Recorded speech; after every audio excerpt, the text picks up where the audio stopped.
This is Audiobook Warriors. Audiobook Warriors presents an unabridged recording of Manacled by Senlinyu, narrated by Alicia Golding and directed by Prerna Upal. And now, Manacled by Senlinyu, Chapter 31. Flashback 6. April 2002. Draco looked sharply at her, something she couldn't read flickering across his expression. "It's fine," he said in a harsh voice. "When I said I wanted you willing, that meant you were allowed to say no. Although perhaps try saying it instead of purposely provoking me." Hermione stared at him in shock. He clenched his hand into a fist and pressed it against his forehead, as though he had a headache. "Do you want to continue with occlumency?" he asked. Hermione shifted slightly, but didn't answer. She felt knocked off kilter. The conversation What did he mean? Was it possibly a feint so he could catch her off guard? If she were allowed to say no to things, he certainly hadn't bothered to communicate that to her. In fact, he'd heavily implied the opposite, although he hadn't really done much that wasn't primarily just to provoke her. So she eyed him warily. Something that she had said to him that night had accidentally struck a nerve, deeply. What had she said? That power got him off? Hurting someone who couldn't or wouldn't fight back? Using what people cared about to torture and cage them and force them to do things? That he was just the same as Voldemort? That was probably it. He probably regarded himself as better than his master. Maybe he thought that if he helped the Order overthrow Voldemort, that it would leave a vacuum of power that he could fill. The thought made her insides twist. Was that really it? Was he playing both sides against each other, thinking that he could seize power in the aftermath? Perhaps he objected to Voldemort's reign of terror, the attacks used to frame the Order and all the torture and experiments. Malfoy probably imagined he'd rule in a genteel manner, where women were ostensibly willing and executions were ceremonial. Yet it seemed like he'd been more than just offended. His rage, the rage he carried, was surely larger than merely ego or ambition. Her wary expression seemed to annoy him. He hissed slightly and his teeth flashed. "Suffice to say, I'm not going to hurt you," he ground out, "so stop looking at me as though you expect me to curse you in the back." The words made Hermione flinch. If she weren't so desperate to ensure that he'd keep spying for them, she would have sneered and asked why he hadn't made such an allowance for Dumbledore. He seemed to see the retort in her expression, and his jaw twitched. She bit her tongue and glanced awkwardly around the shack. "I do want to finish learning occlumency." "All right." His tone was clipped, and he appeared to have boxed in his anger. His face smoothed into that cold, indolent mask once more, but his silver eyes continued to study her. She could almost feel his gaze against her skin. He moved toward her. He felt simultaneously the same and yet different, as though he were going through the same motions but more consciously than he had in the past. There was a subtle element of over-precision. He tilted her head back with his fingertips. When she looked deep into his eyes, she could see a bitterness that she didn't think had been there before. He sank painlessly into her mind. It was more of the same for the next 2 weeks. More occlumency and a reserved Malfoy. Conversation remained stilted, although the intelligence he provided continued to flow generously and remain sound. Hermione berated herself internally each week as he evaporated away after exchanging less than a dozen words with her. Her psychological sketch of him had stalled. Each week she added more questions with no answers. The list of potential motives ranged from the magnanimous to the monstrous. She could tell that she was almost done with occlumency training. Malfoy's invasions of her mind were growing agonizingly painful and aggressive as he tested her technique and abilities. She was tempted to ask if he still intended to train her in dueling, but she was afraid to bring up the subject. She was beginning to feel desperate. When she got to the shack, she paced nervously, trying to come up with some way of breaking through the awkwardness. There had to be some way to get through to him, some weakness she could find to get inside. Malfoy appeared in front of her with an abrupt crack and seemed to wince slightly as he straightened. Hermione had seen that subtle expression often enough to identify it immediately, no matter how carefully concealed. Without even pausing to think, she whipped her wand out and cast a rapid diagnostic on him. Before she could glance down for the results, Malfoy lunged forward, knocked her wand away, and had her pinned to the wall. "What are you doing?" he snarled. "Right, He probably wasn't in the habit of letting people cast magic in his direction. She met his eyes steadily. "You're hurt." He snatched his hands away from her and stepped back. "It's nothing," he said. "I'll have it taken care of later." Hermione's eyes dropped down to the colours and details surrounding her wand lying on the floor a few feet away, reading the most obvious parts. "You've got several fractured ribs, a concussion, and internal bruising. It'll take me 10 minutes to fix it, and—" She gave him a pointed look. "Apparating will hurt even more the next time if you leave the fractures and keep doing it. Your ribs may fully break. You could puncture a lung. If there are shards, the ribs would have to be removed and regrown." He stared at her for several moments before rolling his eyes. "Fine." She knelt down and grabbed her wand. "Strip, from the waist up." He went still for a moment. "I thought that was my line," he said, finally, as he reached up stiffly and unfastened his cloak, letting it fall in a careless heap on the floor. "If you wanted me so badly, you only needed to ask." He leered at her in an overtly fake way. Everyone had methods for handling pain. Harry got very quiet, while Ron would become what Fred and George had termed bitchy. Seamus and Charlie swore in such volume and length that they had to be silenced. Pain clearly made Malfoy even more sarcastic than he already was. At least that meant he was talking to her again. Hermione rolled her eyes. "Yes, nothing gets me going like the sight of an abdomen mottled with purple and green bruising. I always knew you were a sadistic bitch."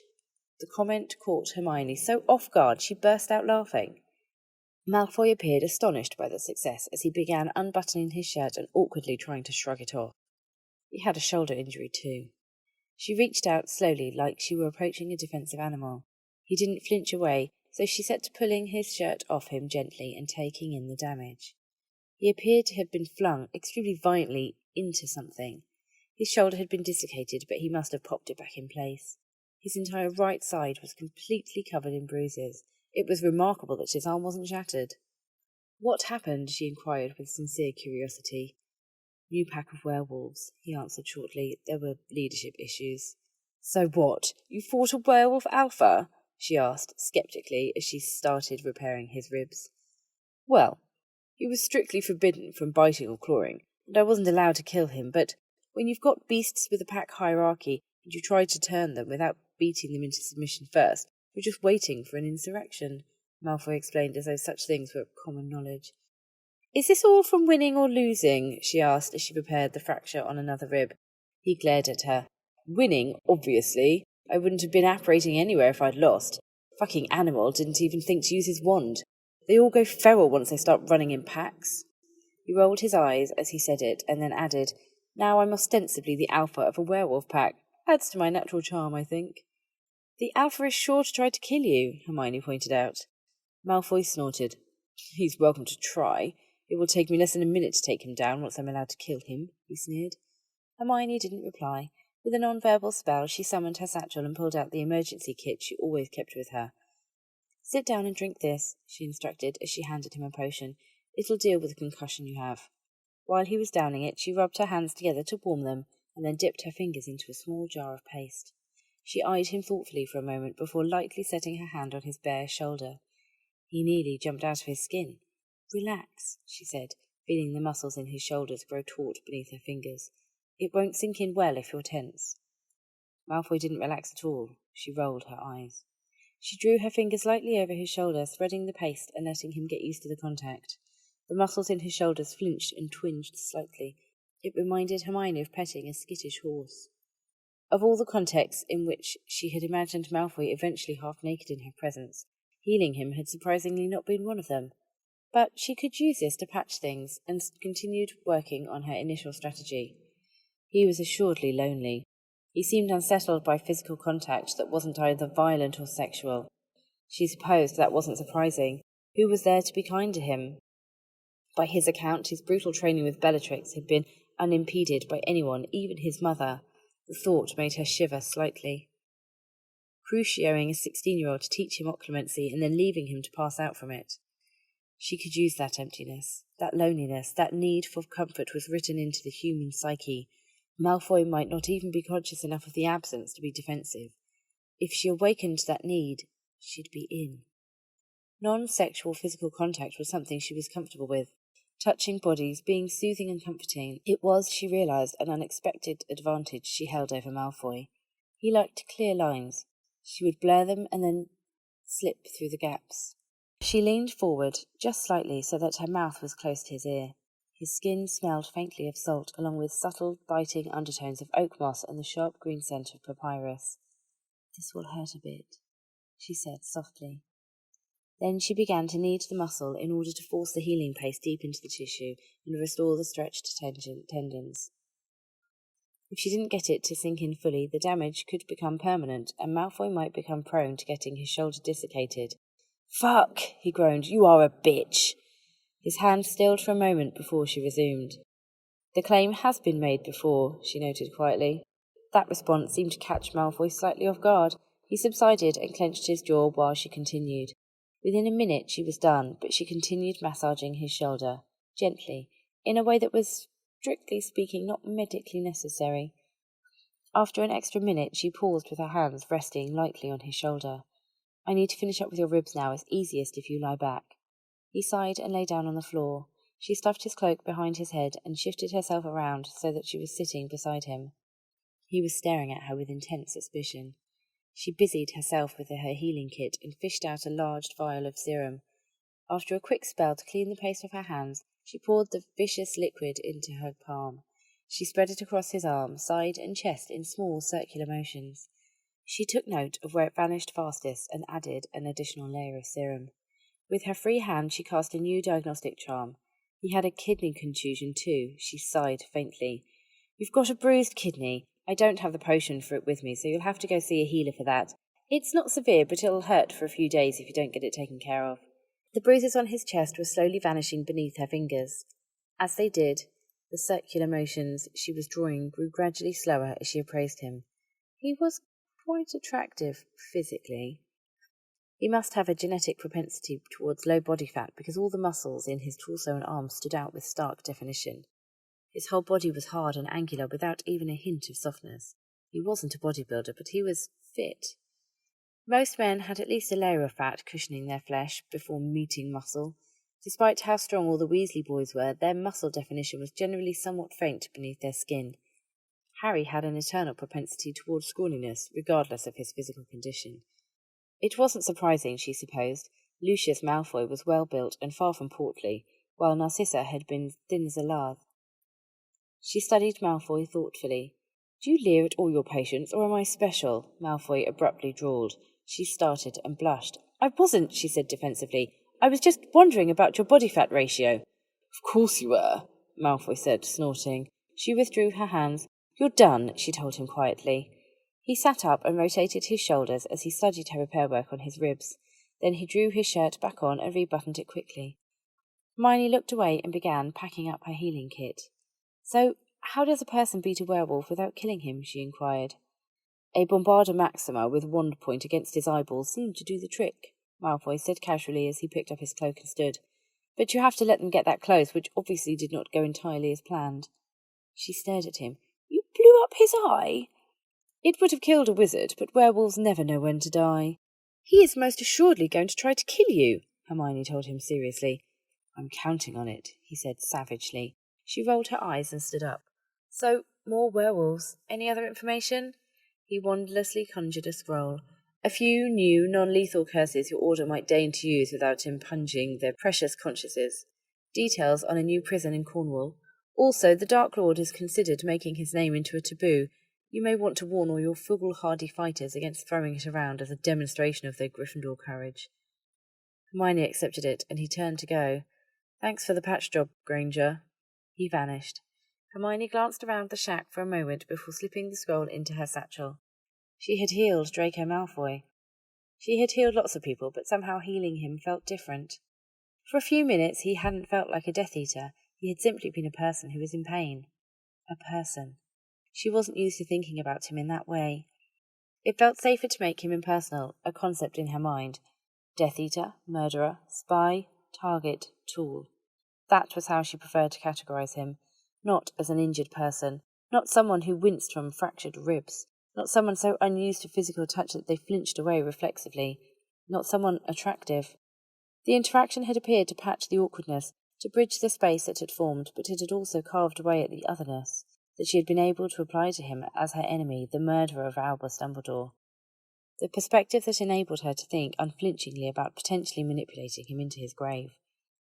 Thinking about him as a person made him less of a monster in her mind. She couldn't allow herself to do that.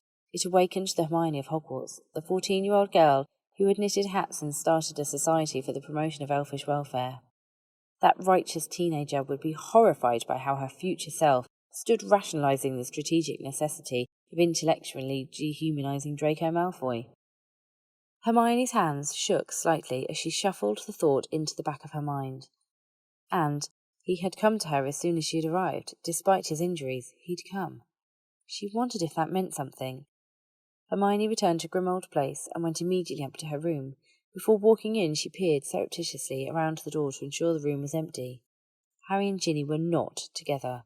Ginny had sought Hermione out several weeks before to assure her of that detail. It had simply been a fling, in the heat of the moment. There was apparently a lot of heat, given that Hermione had nearly walked in on them a dozen times since. Hermione, along with everyone else in Grimmauld, was feigning ignorance over Harry's dramatically improved mood. He'd bounded through the house like a joyous stag. Hermione pulled her notebook from beneath her bed and muttered the countercharms for the security measures she had placed on it. She flipped through the pages carefully, looking over everything she'd written, taking note of how opinions and theories had evolved and scattered. She nibbled on the tip of her quill as she underlined a comment she had made weeks before. Lonely. Isolated. She was growing convinced that it was a central pillar to him. Dead mother, insane father, ambitious friends all devoted to their own self-preservation. Whatever was driving Malfoy to cast himself off from Voldemort and throw in his lot with the Order was probably a secret from everyone. There was no room for honesty and friendship while serving under the rule of a megalomaniac who was the most powerful legitimens in the wizarding world. Hermione was almost certain that no one on Voldemort's side knew Malfoy was a spy. He wouldn't possibly risk it. Hermione could be a safe repository for his secrets. If she got him to trust her, if her occlumency was good enough, he'd be able to rationalise it to himself. She'd turn his strengths into weaknesses she could capitalise on. She poked her head under her bed in search of a psychology book she wanted to reference. As she looked over the books piled up, she stilled. They had been moved. The difference was slight, but she was certain. Someone had been snooping under her bed. She cast a detection spell that came back blank. She looked back at her notebook. She cast a series of charms and analytic spells on it, looking for tampering. There were no signs. She stared under the bed again, and then around the room. Creature. The dratted elf rarely did more than sulk and insult people, but occasionally he would go on a half-hearted cleaning spree. The room did appear to have been dusted. Ginny's generally unmade bed had been straightened somewhat. Hermione relaxed slightly, but she cast several extra spells on her books and a ward that would notify her if anyone were to disturb the books again. She also added a very thorough self-destruction spell on the notebook if it were tampered with by anyone. As she was standing up to leave, Ginny walked in. "You're back early," Ginny said. Hermione glanced down at her watch. She was. Her meeting with Malfoy were regularly exceeding the allotted half an hour. It was the first time she'd returned before 8:30. Normally, Hermione had to rush to store the potion ingredients before her 9:30 shift in the hospital ward. "Lucky day," Hermione said. "Yeah," said Ginny, looking slightly awkward.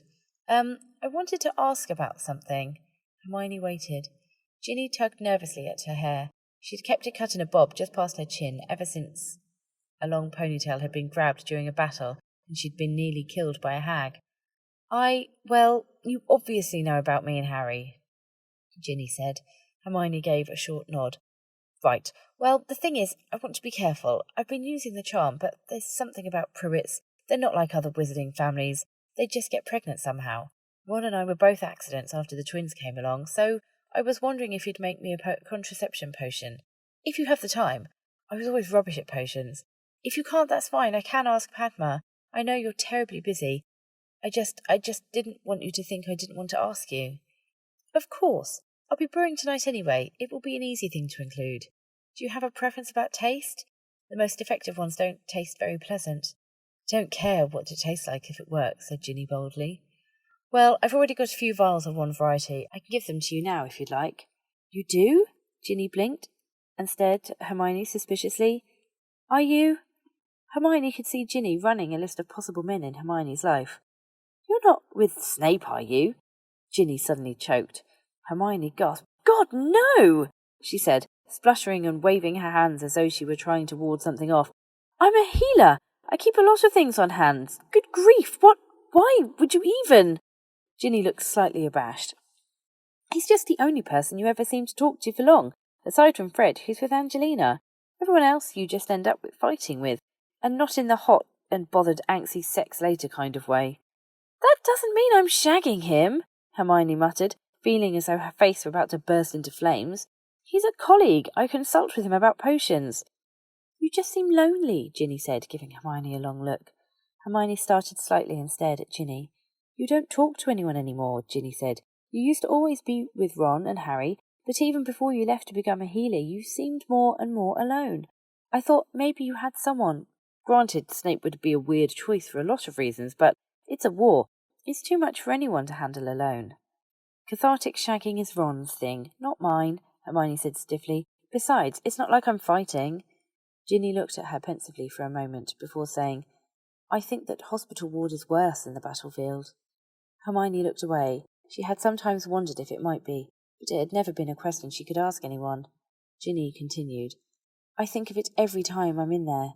In the field, everything is so focused. Even when someone's injured, you just apparate them away and then you head back. You win some, you lose some. You get hit sometimes, you hit back. You get days to recover if it's bad or if your dueling partner dies. But in the hospital ward, every battle looks like losing. I'm always more traumatized after being in there than I am by fighting." Hermione was silent.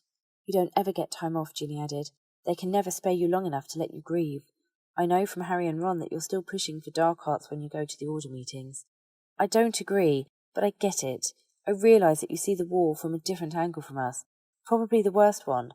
So I'm just saying, if you had someone, I'd be really happy for you, even if it was Snape." Hermione rolled her eyes. "You should probably stop talking now if you still want that contraceptive potion," Hermione said with a glare. Ginny snapped her mouth shut. Hermione grabbed her satchel off the bed. "Come on, they're in my potion supply closet," Hermione said, walking out of the bedroom. The vials were all stored up on the top shelf in a small box. Hermione pulled out a dozen and put them into a small pouch for Ginny. "One a day. It's best if you take it at the same time every day. I'll make another batch this week and give you a month's supply." "Thanks, Hermione."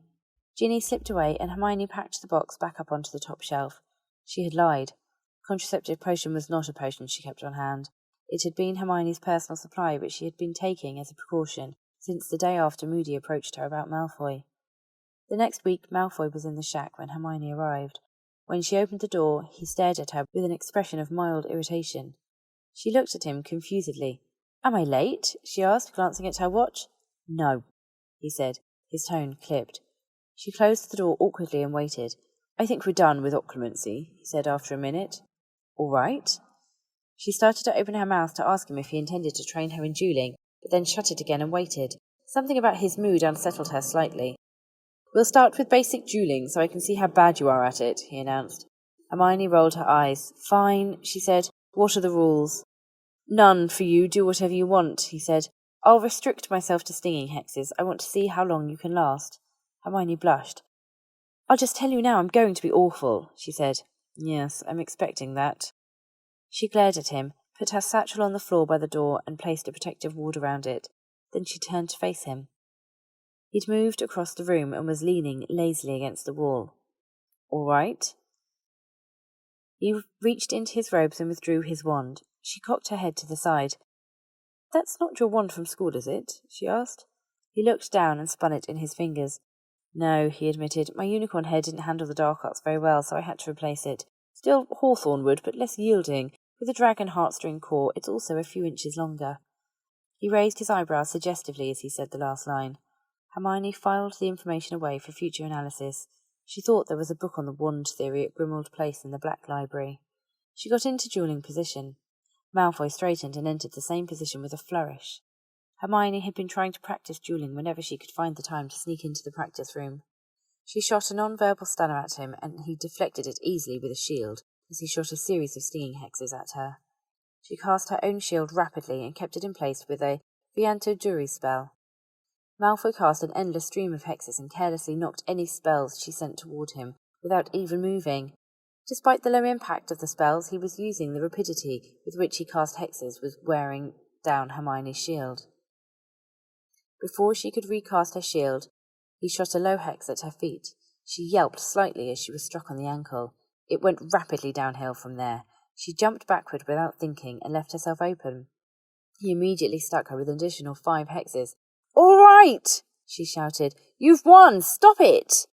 "That's not how it works, Granger," he drawled while continuing to non-verbally shoot hexes at her. "In the battlefield, you win or you die, or you run away." Hermione physically dodged his spells and finally managed to recast her shield. She was standing gingerly on one foot. Her side, where he'd repeatedly struck her, was swelling and inflamed. She angrily shot a slightly dark curse at him, not anything deadly, but more serious than a stunner. Malfoy deflected it and quirked an eyebrow. "The kitten has claws," he said with a mock wonder. "Oh, stuff it," she snarled as she cast a series of non-verbal spells in his direction. "Good God, Granger, your aim is atrocious," he told her while still machine-gunning her with stinging hexes. "I'm not even moving and you're missing me." "I am aware." "No wonder they pulled you from combat." "Shut up!" "Struck a nerve, have I?" he said dryly. His grey eyes were glinting, and she realised that he was punishing her for something. Whatever had been irritating him when she arrived, he was getting back at her for it. Passive-aggressive wanker. He wasn't even trying. He already knew she was rubbish. He was just doing it for his own personal amusement. She spun away from his hexes and cast her shield again. She was already getting tired from the combination of dodging and casting. She gripped her wand tighter and kept going until he struck her wand hand with so many hexes she couldn't hold it anymore. Her wand fell to the ground. Rather than try to dodge, she just stood there as he struck her on the torso and legs with dozens more hexes. Then he finally stopped, and she stared at him. "Feel better now?" she inquired. He smirked and put his wand away. "I've wanted to hex you for years," he said, with a satisfied gleam in his eye. "I already told you could," she said in a wooden voice as she began mentally cataloguing everywhere on her body she'd been struck. "But I suppose you like to pretend you're giving a sporting chance. It's not my fault you're so pathetic at defence." "No, that's on me," she said quietly, lifting up her hand and wincing slightly as she tried to move her fingers. The stinging hex was non-permanent in its damage, but it also couldn't be reversed magically. With the quantity and concentration Malfoy had used, it would take her more than a day before the pain from all the welts faded. She was certain he'd chosen the hex specifically because of that. "For the record," she said, trying to keep her voice from shaking, "this qualifies as interfering with my work, so perhaps use a reversible hex, or keep it all to one location next time." Malfoy said nothing. "So," she asked after a minute, "do I get to know why?" "When it comes to cursing you, Granger, your mere existence is reason enough." She pressed her lips together and swallowed hard. An aching sensation spread across her nose and cheeks, and she blinked it away. "Do you have any information this week?" "No." "All right, well, I'll be going then," she said, kneeling stiffly and picking up her wand with her left hand. Then she went over and pulled her satchel onto her shoulder, flinching slightly when the strap landed on several of the welts. Malfoy didn't say a word as she walked out. She stood outside the shack, feeling at a loss, not at Malfoy's cruelty, but over what she was supposed to do. She couldn't go back to Grimmauld Place and have someone realise she'd been hexed. She'd have no explanation for it. She walked gingerly over to the stump and sat on the edge of it. With a sigh, she pulled her satchel off her shoulder and began pulling sacks and bottles out.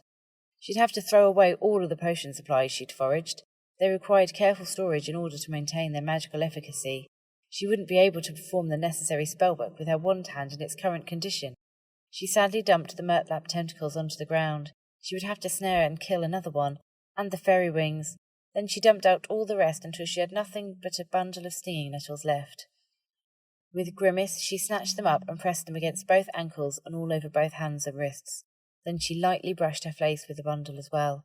She dropped the nettles onto the ground and watched as a multitude of tiny welts blistered up across her skin and obscure all the hexes her clothes didn't conceal. With a sigh, she stood up, and holding her wand lightly, she apparated back to Grimmauld Place. "Hermione, what happened to you?" Angelina inquired, wide-eyed as she walked in the door. "I tripped and fell into a nettle patch," Hermione lied. "Oh, golly." Angelina stared at Hermione's face until she began to blush faintly. "Anything you can do about it?" "Unfortunately not. There aren't any spells for nettle stings. They should fade in a day, but I couldn't forage very well, so I'm going to have to go again tomorrow." "Too bad, your poor face." Hermione shrugged mildly. "My hands are worse. I have to go and tell Pomfrey. I'm not sure how much good I'm going to be in the hospital ward today. Because of Malfoy's hexes, Hermione found herself unexpectedly with a free day. Not that she was able to enjoy it much without being able to use her hands. She couldn't even bend her fingers enough to grasp and turn a page in a book. She couldn't remember the last time she'd had time off. Any time she got time away from healing, she used it to brew some of the more complex potions or restock her potion supplies. She sat and stared out of the window in the attic, watching the passing muggles.